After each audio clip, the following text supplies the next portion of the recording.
નમસ્કાર દોસ્તો, વિડીયોમાં ફરી એક વખત તમારું સ્વાગત કરું છું.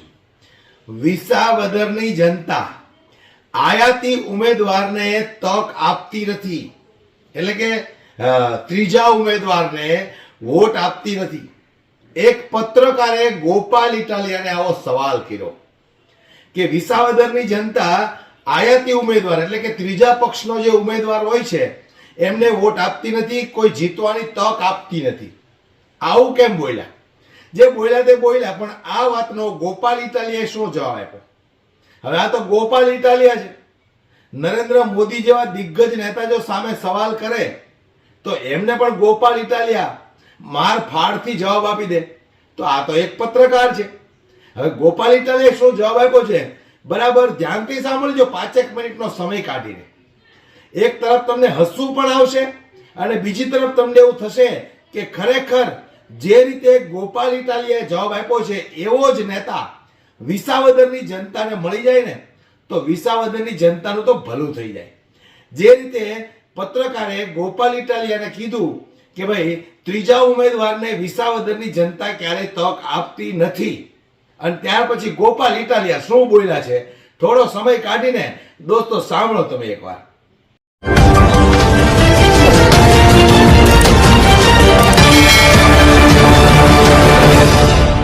વિસાવદરની જનતા છે ક્યારે આયાતી ઉમેદવારોને તક આપતી નથી અથવા તો એના તરફી મતદાન કરતી નથી. ગોપાલ ઇટાલિયાને કેમ વિશ્વાસ છે કે વિસાવદરની જનતાને વિશ્વાસ મૂકશે? આ બહુ સારો પ્રશ્ન તમે પૂછ્યો. આયાતી હજુ તો ચૂંટણી આવી નથી. તમે એક વસ્તુ બધા સમજો કે ગુજરાતનો કોઈ દીકરો અમેરિકા જાય, અમેરિકાની રાજનીતિમાં રસ લે, ચૂંટણી જીતે ને એની સરકારમાં મંત્રી બને તો તાલીઓ પાડીએ છે. ગુજરાતી ગરવી ગુજરાતનો વટ છે. અમેરિકા વાળા ગુજરાતી આયાતી નથી માનતા, અને કાઠિયાવાડનો છોકરો વિસાવદરમાં આયાતી થઈ ગયો. એક મિનિટ તો એનો મતલબ એવું બી થયો ને? એનો મતલબ એવો થયો, હું બોલીશ, તમે ઉમેદવારો તમે કયો. હું શું કહું છું કે ગુજરાતનો દીકરો અમેરિકાની રાજનીતિમાં જઈને ત્યાં સેનેટ મેમ્બર બની જાય, લંડનનો રાષ્ટ્રપતિ બની ગયો, હમણાં વડાપ્રધાન ઋષિ સુનક ગુજરાતનો ભારતનો માણસ. દુનિયાના દેશો એને આયાતી નથી માનતા, હકીકતમાં આયાતી છે. ભારતનો માણસ અમેરિકામાં તો આયાતી છે. હું તો અમેરિકાનો નથી, ચાઇનાનો નથી, ઇન્ડોનેશિયાનો નથી, ભારતમાં ઉત્તર પ્રદેશનો નથી, દિલ્હીનો નથી. હું તો ગુજરાતનો છું, એમાંય કાઠિયાવાડનો છું, ને એમાંય આ મલકનો ધરતીપુત્ર છું, છતાંય આયાતી. એક બાજુ આપણે ગૌરવ લઈએ છીએ કે ઋષિ સુનક મારા ભારતનો ઇંગ્લેન્ડમાં ડંકો વગાડી દીધો. હું અહીં કાઠિયાવાડનો માણસ, કાઠિયાવાડની ચૂંટણી ઉભો રહે એમાં આયાતી કેવી રીતે? મને એને સમજાતું કે ભાજપ વાળાને આવું શીખવાડે છે કોણ? કોણ આવી સલાહ આપે છે? એટલા માટે કારણ કે એ લોકો વર્ષોથી જે સોનિયા ગાંધી આવ્યા છે એને એ લોકો આપની તરીકે આયાતી કહે છે ને. એના એ જ લોકો ભારતનો માણસ અમેરિકામાં કે ઇંગ્લેન્ડમાં ચૂંટાઈ જાય તો તાલીઓ પાડે છે. તુલસી ગાબાર્ડ હમણાં જૂની સરકારમાં, અમેરિકાની જૂની સરકારમાં તુલસી ગાબાર્ડ વાઇસ પ્રેસિડેન્ટ બનેલા. હમણાં ટ્રમ્પની નવી સરકારમાં ગુજરાતનો એક છોકરો પટેલનો એ પેલા ઇન્ટેલિજન્સ બ્રાન્ચનો હેડ બનાવ્યો. ટ્રમ્પ અમેરિકાનો છે, એ ગુજરાતી માણસ આયાતી નથી માનતો. અને આયા વળી કાઠિયાવાડમાં એવી વાત થાય ગોપાલ કાઠિયાવાડી ગોપાલ આયા, મતલબ વાતમાં શું દમ છે? હવે બીજી વસ્તુ કે સ્થાનિક ધારાસભ્ય, આ અમરેલીની દીકરીનું ચીરહરણ થયું ત્યાં ધારાસભ્ય સ્થાનિક જ હતો ને, કઈ ક્રાંતિ કરી લીધી? આ ઇકોઝોન ની અંદર ખેડૂતોની યારે અત્યાચાર અન્યાય થતો હતો ત્યારે તાલાળામાં સ્થાનિક ધારાસભ્ય હતા, અને અહીંયા સ્થાનિક ધારાસભ્ય રહી ચુકેલા હતા. ગીર ગઢડામાં સ્થાનિક ધારાસભ્ય કઈ ક્રાંતિ કરી લીધી? વિછિયાની અંદર કોળી સમાજના દીકરાની નિર્મમ હત્યા થઈ, સ્થાનિક ધારાસભ્ય છે, શું ક્રાંતિ કરી લીધી? ભાઈ ક્યાંનો છે ને ક્યાંનો નથી એ આપણા કાઠિયાવાડમાં કહેવત છે, પાડા પાડીનું કામ નથી, દૂધ પીવો. મૂળ વસ્તુ બળી ખાઓ. આપણે આ કાઠિયાવાડની કહેવત છે, લગભગ બધા સાંભળીએ છે. પાડા પાડીનું તમારું કામ છે, દૂધ આવી ગયું, પીવો, મજા કરો. એટલે ભાજપ વાળાને તમે મળો તો એને મારા વતી વિનંતી કરજો કે આ બધી ઝંઝટમાં પડ્યા વગર મગફળી કૌભાંડ કોણ કરે છે એ કરો. અહીંયા ખેડૂતો મગફળી વેચવા જાય, હાલો હું આયાતી છું. અહીંના સ્થાનિક 500 જણાની ભાજપની ટોળકી છે, ક્યારેય કામમાં આવી? કાણે જવામાં કાણે જવાના કામમાં નથી આવતા. તો બાજનો માણસ તમે બોલાવતા દોડીને આવે છે ને, ઇકોઝોનમાં બોલાવો કે આંદોલનમાં બોલાવો કે યાર્ડમાં બોલાવો. એટલે આ બધી વાર્તા છે બેન. કામનો કોણ ને નકામનો કોણ, બે જ મુદ્દા હોવા જોઈએ. કયા ગામનો કોણ ને કયા ગામનો કોણ એને શું લેવા દેવા? હું અહીંની ભાષાનો સમજતો હોઉં, હું આઈને નાતી જાતિના સમીકરણ નો સમજતો હોય, હું આજની રીતભાત નો સમજતો હોય, ખાનપાન નો સમજતો હોય, વાણી વ્યવહાર નો સમજતો હોય, તો મને તમારે ઉભો નો રહેવા દેવો છે. કેમ કે એ તો ચાઇના નો હોય એને નો ખબર હોય કે આ કણબી કોને કહેવાય, કોળી પટેલ કોને કહેવાય. હા. એટલે ભાજપને તમે મારા વતી એટલું ખાસ કહેજો કે આ બધું હું માંડ્યું છે. અહીંનો ખેડૂત મગફળી વેચવા જાય ત્યારે 5,000 ની ખંડણી માંગે ત્યારે કોઈ સ્થાનિક આડો નથી પડતો. કેમ આડા નથી પડતા? બહુ સ્થાનિક છો તમે તો પડો આડા. અહીંયા ખેડૂતોને અતિવૃષ્ટિનું વળતર નથી મળતું, ખટારો ભરાય એટલા સ્થાનિક ભાજપના નેતા તો પડે આડા. કેમ તે દી આડા નથી આવતા? ચૂંટણીમાં બધું સ્થાનિક ને આનું ત્યાંનું, મતલબ હું માંડ્યું છે. અને વકીલારે આવી વાતો કરવાની.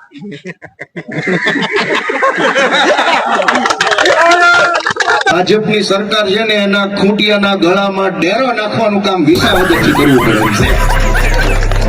એ કોને સીધું વાળો ખૂંટિયો ગાંડો થયો છે, ડેરો નાખવાનો છે. પણ સાંભળો, તમે ડેરો નાખ્યો ગઈ ચૂંટણીમાં, પણ ખૂંટિયો ડેરો તોડાવી જોઈએ. ખૂંટિયાએ ડેરો તોડાયો, પણ ફરીથી ડેરો નાખવો છે કે નથી નાખવો? હું તમને એક વિનંતી કરતો જાઉં, હાથ જોડીને પગે લાગીને વાત કરું છું બધાને, જ્યાં સાંભળે છે તેને વૈયા ગયા એને હાથ જોડીને કહું છું કે વિસાવદર વિધાનસભાની ચૂંટણી હર્ષદભાઈ રીબડિયાએ રોકી રાખી છે. અહીંયા આવીને એને કીધું કે વડાપ્રધાન ઉઠી જાય. હર્ષદભાઈના પગમાં બેહીને હું તો કહું છું, આ વિનંતી આપણે વિરોધ નથી કે આ વિસાવદરમાં ધારાસભ્ય હોત, ચૂંટણી આવી હોત, ધારાસભ્ય હોત તો ગમે એવું મોટું આંદોલન કે ગમે તે વસ્તુ કરી શકાય હોત. હર્ષદભાઈએ હાઈકોર્ટમાં જે પિટિશન કરી એના કારણે ચૂંટણી નથી થતી. હું ગુજરાતના ચૂંટણી કમિશનરને હું ને ઈશુદાન રૂબરૂમાં મળ્યા, એને અમને લેખિતમાં આપ્યું ગુજરાતના ચૂંટણી કમિશનરે કે હર્ષદભાઈ અરજી પાછી ખેંચી લે તો ચૂંટણી થાય. હું મનોજ સોરઠિયા, સાગરભાઈ રબારી દિલ્હીની અંદર ચૂંટણી કમિશનરને મળ્યા કે વિસાવદરની ચૂંટણી કરાવો.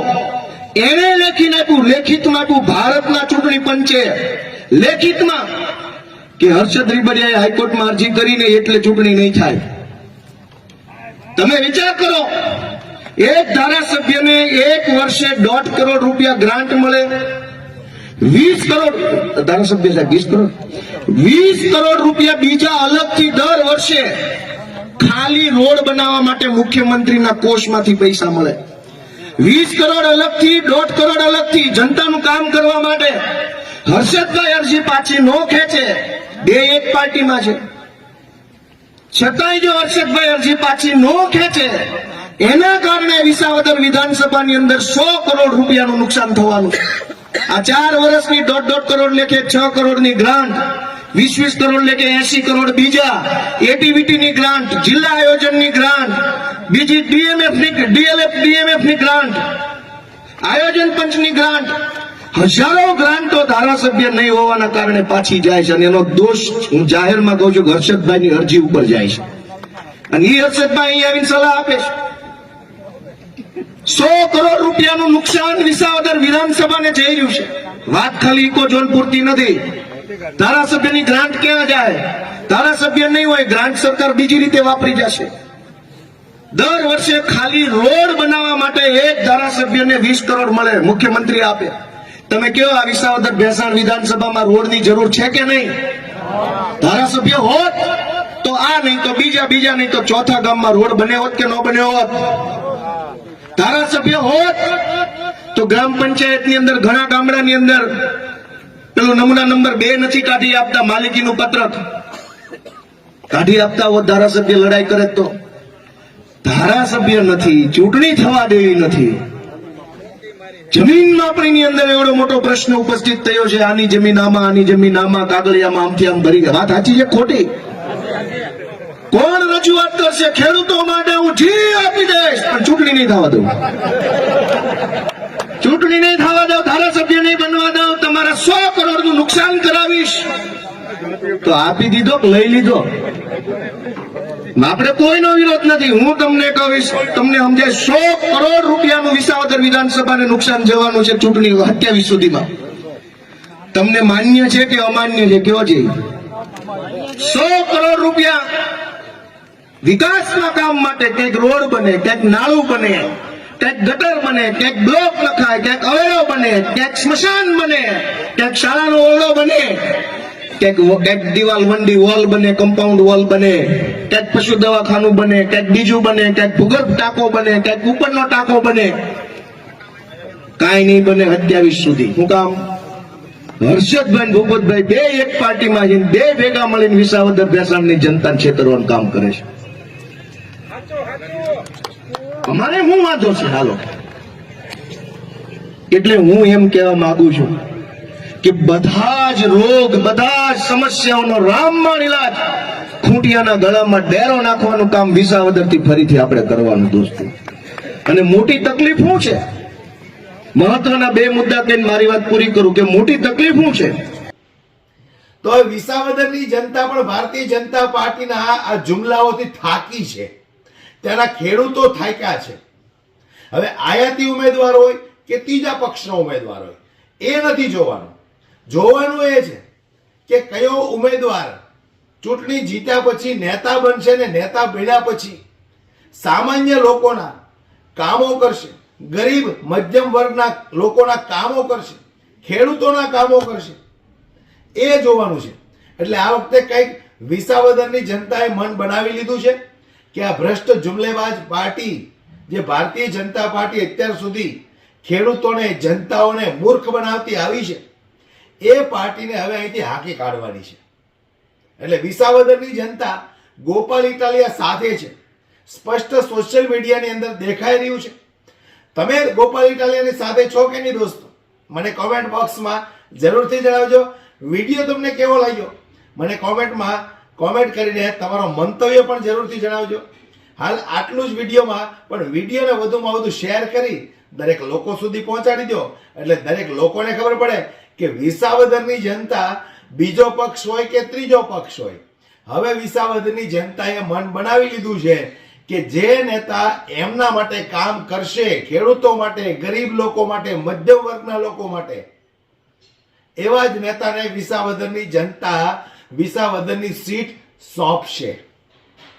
બરાબર કે નહીં દોસ્તો? તમારું શું કહેવું છે મને કોમેન્ટ બોક્સમાં જરૂરથી જણાવજો. હાલ વિડીયોમાં બસ આટલું જ. વિડીયોને શેર કરવાનું ભૂલશો નહીં.